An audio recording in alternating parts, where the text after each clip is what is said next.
And we are back yet again to talk about the tokusatsu we watched this week. This is Half Hour Henshin. I am one of your hosts, Sleepy Witch, joined by DJ Azure, the 2.5D Hero Talktuber. We got a lot to talk about. We did have a Jisariz episode today. It looks like the final Jisariz episode, too. Yeah, that is wild to think about. Yeah, we'll talk about it when we get to Jisariz. Let's start with Zeztz Thunder. Oh, man. So we got some crazy lore and more questions, but at the same time, we got them answered at the same time. Yeah, I still don't trust that damn bike. Yeah. Zero's missions: eliminate the enemy, and oh man, yeah, like kill Nox. Yeah, and the straight up thing too is that Baku was just like, it's like hey, is that it? Really? You're just gonna tell me to kill him? No other information? Finish your mission. Yep. I do love that the black hole situation was literally just fixed by him like dream shifting out of it. Yeah, it's great, but also I really love how once we were in a dream world for that, we actually did see the four base colors of the dreams, like all around them. I'm like that's clever. I like this. No, that was cool. I like that they're leading into like these four like elements that make dreams. Cool vibes with that. I think the really big thing here is switching over, seeing Baku's past, his original nightmare. Okay. So so Nox is I guess a lot older than I thought. Yes. It looks like he was in just some sort of weird school. Like, said, "Oh yeah, that's right. I was in the special section." I'm like, "Huh?" And then he started putting on like these weird headphones and like sleeping, and it's like, okay, was Baku indoctrinated as a young kid to be an agent for Code possibly in the future? Taught by Nox before he was Nox? Was he also saved as a kid by Nox? Possibly. I do have to say though, him getting the super form or this first upgrade form from basically catching his original nightmare in the like getting struck by lightning, that was sick as shit. Yeah, and the other thing too about it too is that like he was being targeted by the lightning, which basically means that like I guess that like whatever. So I guess this okay. So theory time. This ongoing nightmare that he is experiencing still seems to be the reasoning for all of his like weird ass misfortune. So getting struck by lightning, like the fact that he caught that, it's like it was directly heading towards him and he just catches it. And it was like, yeah, that's literally he's getting the power from his quote unquote misfortune as well too, in a sense. Yeah. Which also the thing that makes me extremely curious about that is like, does that mean we know that all his other upgrade forms are gonna be like the shark attack, the meteor? Dude, that would be so funny. I would find a shark form very fun. But yeah, so we have the theory. Looks like his past nightmares are kind of what's powering him. But is Code the thing that like made him like this? I mean, according to Nox, that seems to be the case. Yeah, I mean, it looks like we're gonna get more of those like straight answers next week. We are also gonna see. It looks like more Baku as a kid with Nox.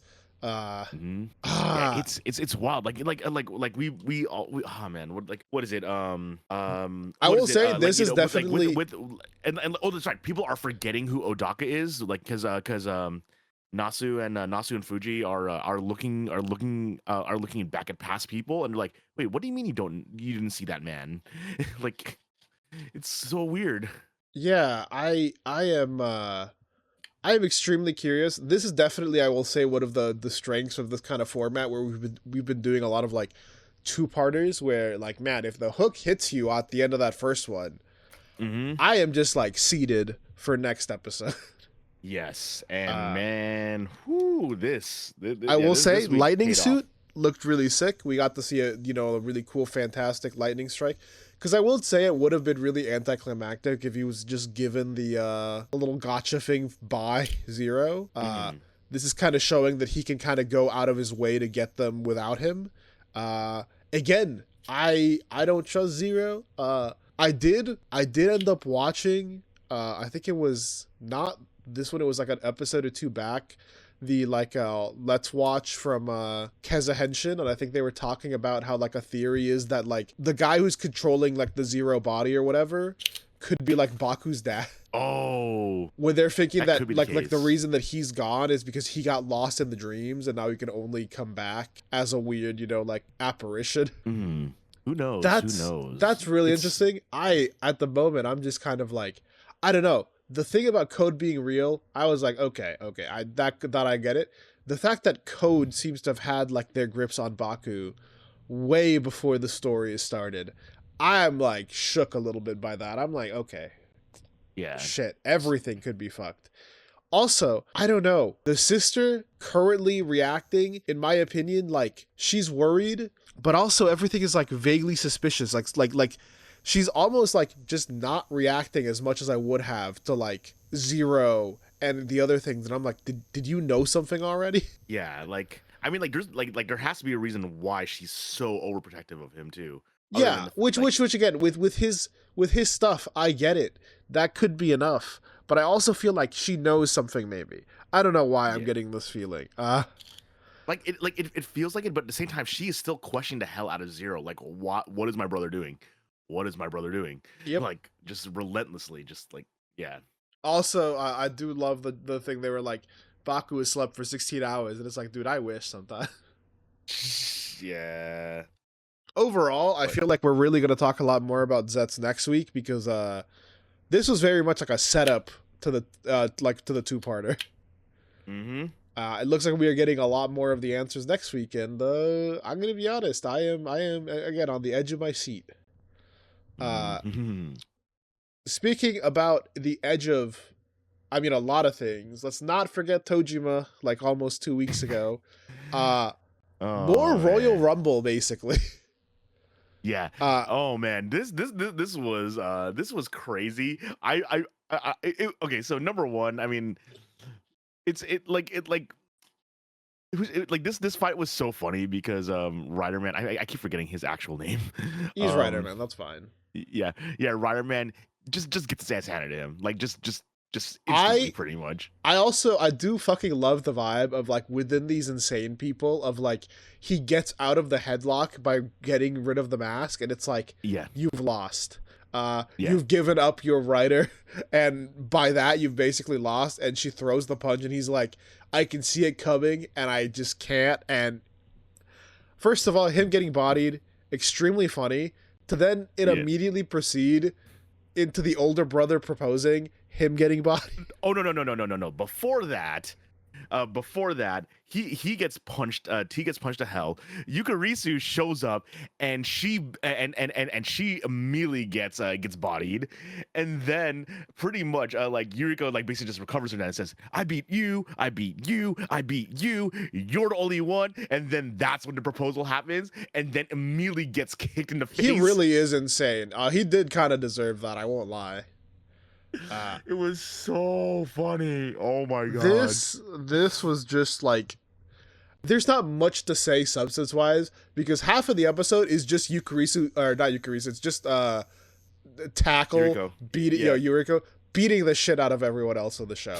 Because the very beginning was just like a small recap of her rider fight. So we got to basically see her beat everyone, which was incredible vibes. And then the last half of the episode is just the Yakuza boys getting ready to see an idol concert. Yeah.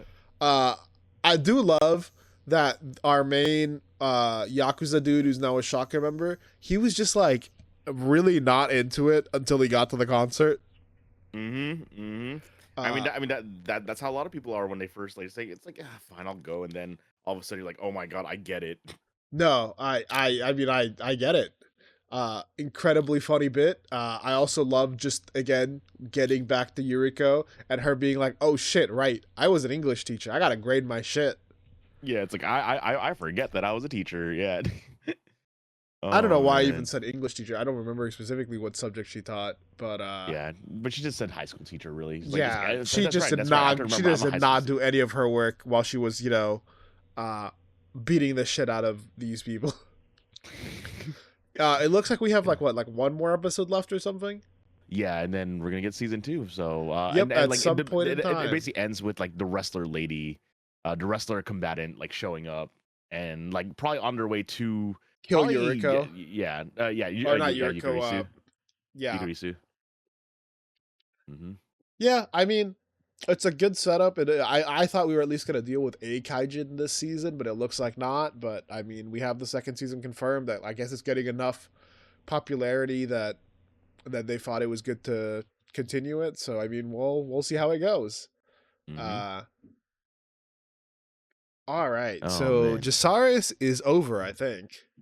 Yeah, it seems to be like we didn't get like a this is what's happening next. We got an actual epilogue. So yeah, so we basically see that obviously like the blue one was like paradoxia, I think. No, Phobia. yeah, phobia was just straight up just like just like saying it's like I had to act this way because not because Jisariz wouldn't believe me if I did it this way. Yep. And yeah, and like so it looks like their whole thing was that pretty much I guess the second humans or whatever are basically controlling the world of some sort. Yep. And that's And the reason why like there's restrictions on everything and that's why all all the this crazy worlds are stuff. like split up and stuff. I will Mhm. say my one big complaint about this episode is for a tokusatsu show, for the final fight to be against the fucking CG bubble. That's maybe wasn't my favorite thing. I was really hoping a cool fight. It was, and again, we've had some really cool fights in Jisariz, so this was a little bit of a letdown. I do like the setup that it's like, oh hey, we can still use Zoran's fucking body even though she's dead. Yeah, and it just shows that like okay, these guys needed to go. Oh, I mean, this guy specifically, he killed everyone else. There wasn't really. Yeah. At this point. But I mean, we got an okay fight. We have Jisariz stepping into the light. And I don't know, using like this fucking machine whose name I cannot remember or pronounce because it had like a weird little name. Mm. To just reset everything. We go back to our classic of he killed the girl. Yeah. And then, it's like no, it's like wait, you're giving yourself up to fix the world. Let me come with you. Nope. Take care of it for me. I'm gonna be real. That was kind of a cool callback. I just, man, I guess the stuff from the opening where we get to see kind of like the field of flowers grow on like his suit that's been like discarded was just kind of the foreshadowing for this. Yeah. The worlds have been kind of put together, but also not just put together but reset because we see a lot of people who were dead. Yeah, and not only that, they're actually living their lives. Like the green guy with his daughter, and yeah, we actually see Zorn there, like like. Yep, we see her with the master and with everyone else, and everyone else gets to live their life, I guess, in exchange for him. Yeah. Man, I will say the fake out where you think he's back for a second. Yeah, that was good. That did get me because I was like, oh, okay, and then it just shatters. Okay, no, rest in peace, my man. Yeah, that was a good fake out. Overall, what do you think are your general thoughts on Jisariz as like a whole? Like, it was. It like the thing I liked about it was that it definitely was a vibe that this was definitely a passion project. Like he basically got to sure. He was able to get a bunch of actors to like say, hey, want to join me on this, and we got a lot of cool concepts. But like that's the thing, it was basically like I kind of hate to put it this way, mostly because I'm just remembering it from from a review of it. But you know how kind of like Ruby was like formed because Monty basically just made a bunch of cool fights, and then the story team kind of had to just had to find some way to string them all together. Yeah. I've. Here's the thing, man. I have definitely not only that, but I've also definitely listened to. I think it's the H Bomber guy, like Ruby was disappointing video. Yes, like a couple times. Mainly because I just like listening to that guy talk. He has a very good cadence. And I will say, dude, Ruby is one of those things to me where I do feel a little bad because there is something about those designs and the vibes of Ruby that appeals to me almost on like a DNA level. And so the fact that it just kind of went off the rails the way that I feel like it did is Yeah. extremely disappointing to me because I will always love the Ruby designs forever. Yeah. I think my final verdict is that Jisariz is Tokusatsu Ruby. I'm with you on that because I would say here's the thing. I enjoyed the time that we spent with Jisariz. I am a little disappointed with it just ending and so much things just being like not explained, but not in like a hey, take your own thing from this and kind of like, you know, we're letting you sit with the lore and like you're kind of just in the like no, where you just don't get to know about that. Yeah, like I said, it's just a bunch of cool concepts that are just strung together. Yeah, and I do feel like the ending like this was like really abrupt. Like, hey, there was basically a Deus Machina machine, the fucking god from the machine, to just reset the world and everything's fine. But we lost the hero. I overall still enjoyed our time. I think the fights that were really good were really good. I like a lot of the suits design, and like there's stuff that I really want to know about, like the Kekai the Henshins or whatever. The fact that they're these weird, like fake bodies that can transform. I wanted to know about that at least sort of somewhat. We only get these vague like you were trying to become an administrator but you became Jisariz instead, and it's like okay. And at the end the only thing that you get is like what is it, like Jisariz is like the brave administrator or something like that. Yeah. You get something really vague and then you just kind of okay, the series is over. So overall I don't disagree with you saying that it's Tokusatsu Ruby. I definitely liked it, but it is probably not the most fleshed out thing I've ever seen. Yeah. I will say, I am still excited. I am still waiting. One day, Avalon will return because I definitely feel like I am really interested to see where the lore in that is going, and I feel like they are actually.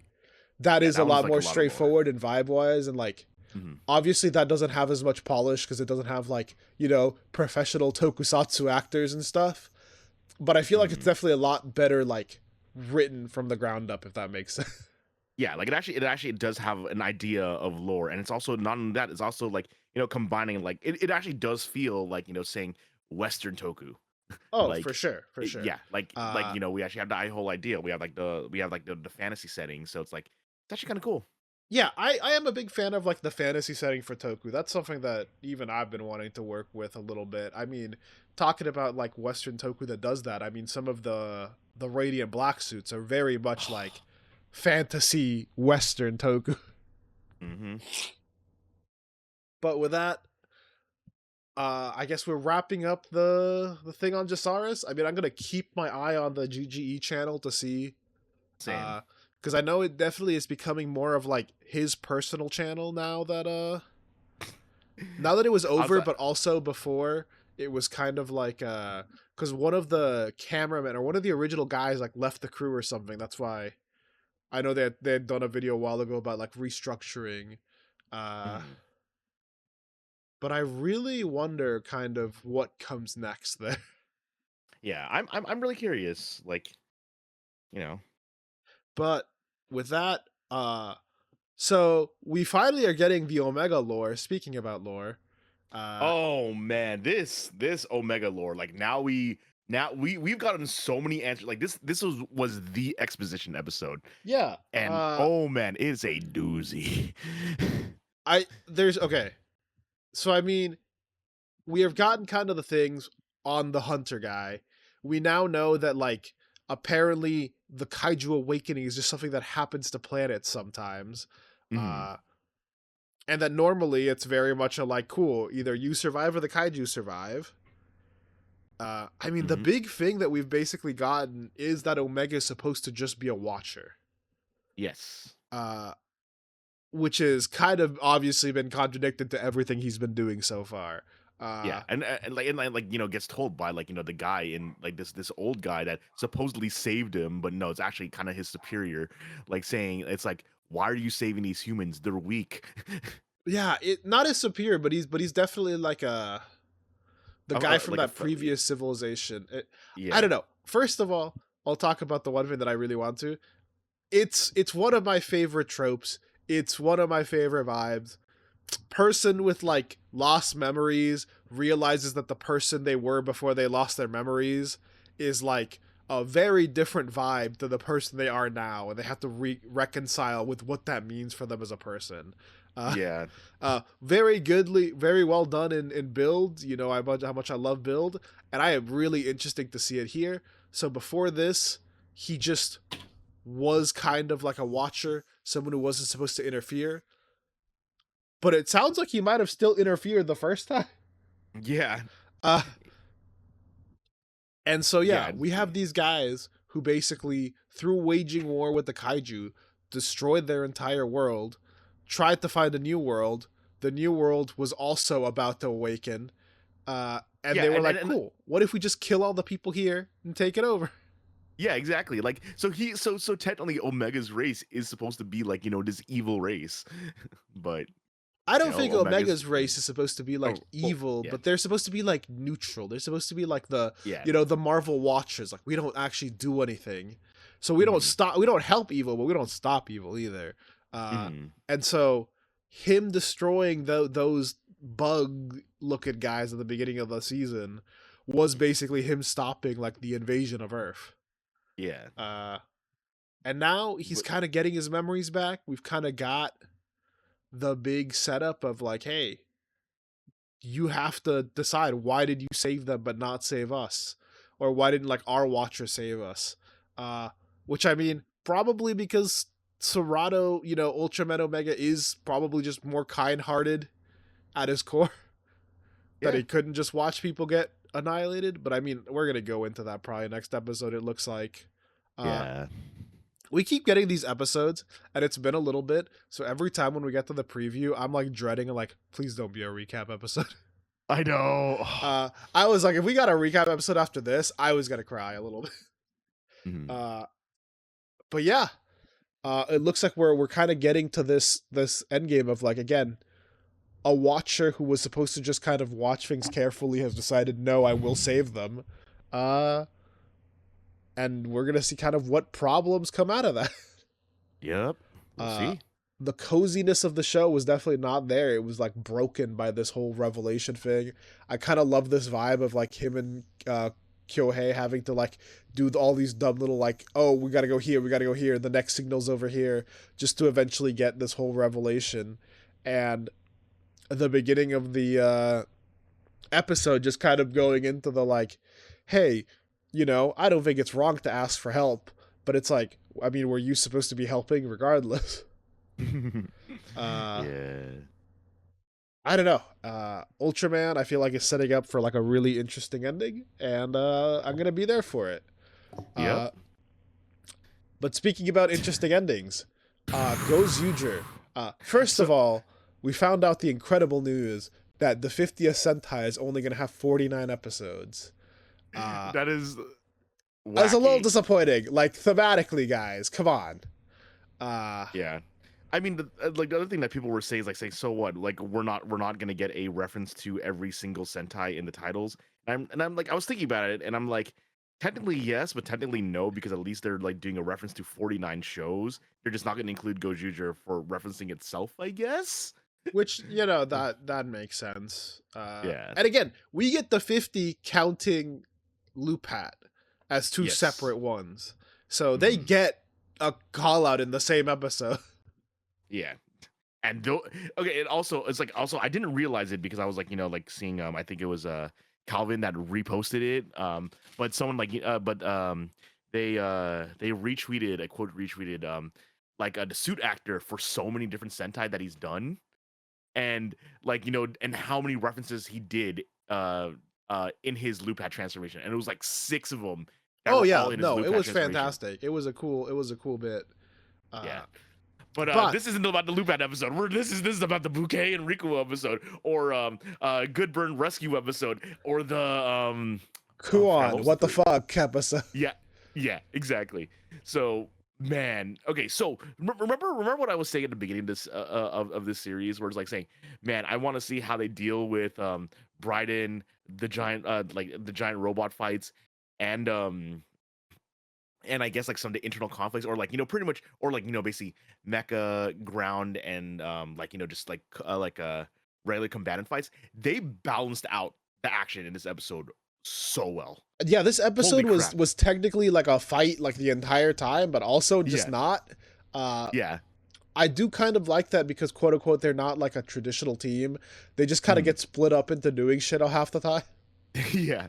Uh, Yeah, so like we basically see first and second gen going to search for Goodburn. And also that man, now oh man, the Goodburn stuff, like before it crosses over to the Kuon stuff, like holy crap, that is creepy. yeah, the Tekajun just kind of trying to like control him, be like, hey, Yeah, you will do this in a fake little house in a weird little simulation of I will say, life. I'm like, yeah, I will say though, it was amazing seeing like sure it was all green screen work, but like seeing like Fire Candle, a bunch of the IE, and then when they show up, when they show up Horu and I was trying so hard not to say fraudness. that's his name. That's his name. Just say fraud. It's Kumine. That is his But yeah. name. But yeah, like Kun and Horu, like just show up, and like they are basically all on this green screen thing, but they make use of like doing like the whole small and big thing existing at the same time. It was so much fun seeing that. Oh, for sure. Very cool, dynamic fights. As always, I want to say like the biggest flaw, and that's always been the thing. This show definitely focuses on the characters it wants to, and the characters it doesn't just kind of don't get to do much other than fight in the Yeah. background. Yeah. Although we did get some really funny moments, because we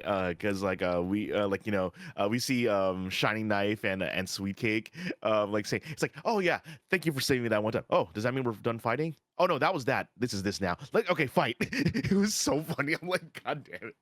All That right, was let's so talk good. about. I want to say like the big thing that isn't setting up for next episode. We got RIkuo and Bouquet Bouquet. fight slash makeup.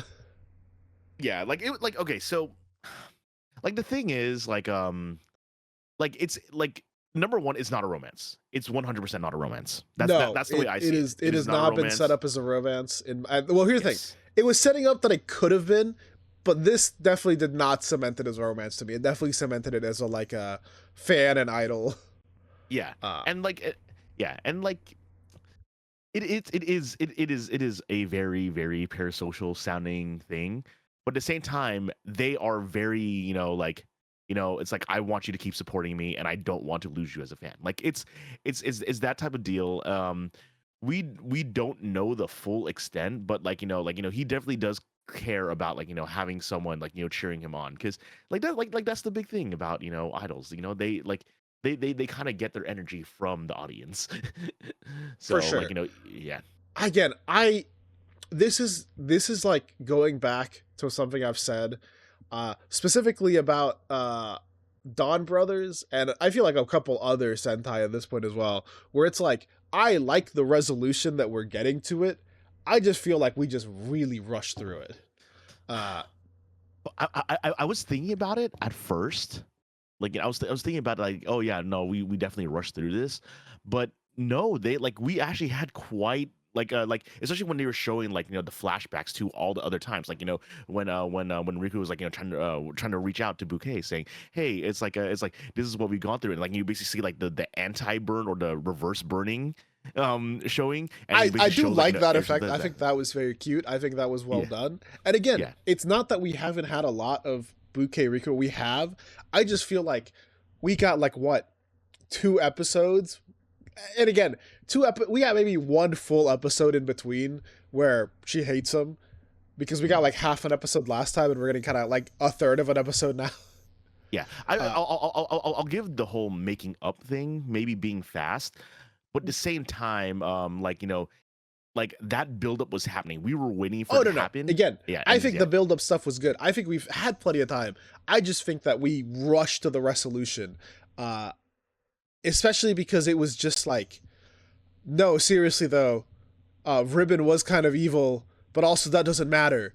I want you to, be my fan, and I know you want to. I don't know. It to me, it felt like really, really rushed. Yeah, to me, it didn't, just because like, And hey, it's like we can agree to disagree here. We're not here to be like there is only one way to enjoy this thing. I feel like it was a little rushed, but I also know that you're a big fan of like idols and like the vibe, and there's gonna be some things about it that you just like that I don't. It doesn't hit with me. That's life.